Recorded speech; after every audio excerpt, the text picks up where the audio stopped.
Ligue des champions, vainqueur à Lisbonne, l'EM peut rêver des huitièmes. Les Marseillais ont remporté une deuxième victoire consécutive sur la scène européenne en s'imposant sur le terrain du Sporting Portugal 0-2. L'EM est lancé en C1.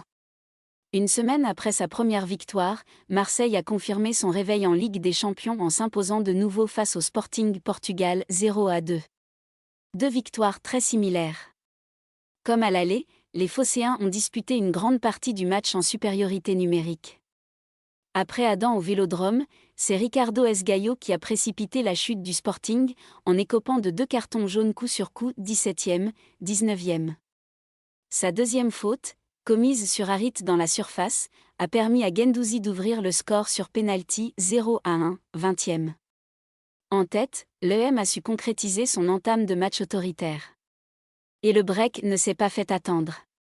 Bien servi par un Harit encore intenable, Sanchez a doublé la mise en inscrivant un but initialement refusé pour hors-jeu, mais finalement validé par le VAR 2-0, 33e. Le Sporting finit à 9. Avec un joueur de plus et 2 buts d'avance à la pause, l'EM s'est considérablement facilité la tâche en vue de la seconde période.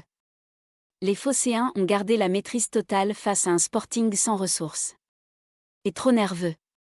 Gonçalves a craqué à son tour en écopant lui aussi de 2 jaunes, pour une faute sur Balerdi suivie d'une contestation trop vive, 60e. À 11 contre 9, les hommes d'Igor Tudor n'ont pas eu besoin de forcer pour assurer leur victoire. Payet, entré en cours de jeu, a bien failli participer au festival olympien, mais sa frappe n'a pas surpris Israël, 73e.